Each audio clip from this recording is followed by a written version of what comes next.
വൈകിട്ടോടുകൂടിയാണ് കോട്ടയം സ്വദേശിനിയായ യുവ doctor wrapper വേടനെതിരെ rape പരാതിയുമായി കൊച്ചി സിറ്റി പോലീസ് കമ്മീഷണർക്ക് മുന്നിലെത്തുന്നത്. വൈകിട്ടോടുകൂടി തൃക്കാക്കര പോലീസ് യുവതിയുടെ വിശദമായ മൊഴി രേഖപ്പെടുത്തി.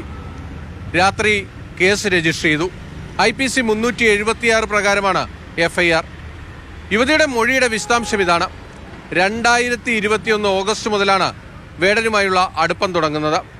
അന്നു മുതൽ 2023 വരെ വിവാഹ വാഗ്ദാനം നൽകി തന്നെ ലൈംഗികമായി പീഡിപ്പിച്ചു.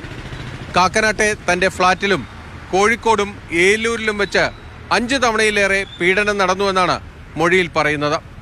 ഇതോടൊപ്പം തന്നെ വേടന് പല ഘട്ടങ്ങളിലും സാമ്പത്തികമായ സഹായം നൽകിയെന്നുകൂടി യുവതി വെളിപ്പെടുത്തുന്നുണ്ട്.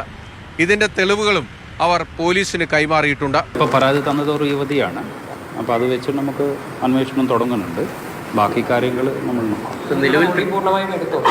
എടുത്തു. ഇന്നലെ മൊഴിയെടുത്തിട്ടാണ് നമ്മൾ കേസ് രജിസ്റ്റർ ചെയ്തത്. അങ്ങനെ നോട്ടീസ് ഒന്നും അയച്ചിട്ടില്ല ഇതുവരെ. വേടനെതിരായ കേസിലെ നടപടികൾ വേഗത്തിലാക്കുകയാണ് പോലീസ്. ഇന്ന് തന്നെ പരാതിക്കാരിയുടെ രഹസ്യമൊഴി രേഖപ്പെടുത്തും. അവരുടെ വൈദ്യ പരിശോധനയും പൂർത്തീകരിക്കും.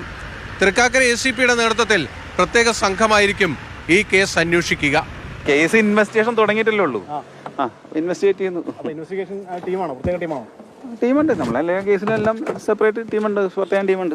2 വർഷത്തോളം പഴക്കമുള്ള ഒരു കേസായതുകൊണ്ട് തന്നെ ഇതിലെ തെളിവ് ശേഖരണത്തിന് പോലീസിന് സാങ്കേതികമായി പല പ്രയാസങ്ങളുമുണ്ട്.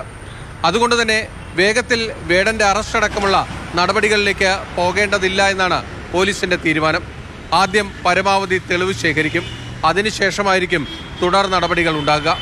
എന്തായാലും ഈ പരാതിയുടെ വിശദാംശങ്ങൾ പുറത്തേക്ക് വന്ന ശേഷം ഈ പരാതിക്കാരിയുടെ അഭിഭാഷക ഇത്തരത്തിൽ മാധ്യമങ്ങൾ അവരെ സമ്മർദ്ദത്തിലാക്കരുത് എന്നൊരു നിലപാടുമായി രംഗത്ത് വന്നിട്ടുണ്ട്.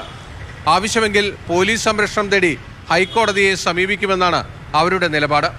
എന്തായാലും വേടൻ ഈ കേസ് നിയമപരമായി ചോദ്യം ചെയ്യുമെന്നാണ് വ്യക്തമാക്കിയിരിക്കുന്നത്. വേടനും മുൻകൂർ ജാമ്യം തേടി കോടതിയെ സമീപിക്കാനുള്ള സാധ്യതയുണ്ട്. കൊച്ചിയിൽ നിന്നും ബിനിൽ, മാതൃഭൂമി ന്യൂസ്.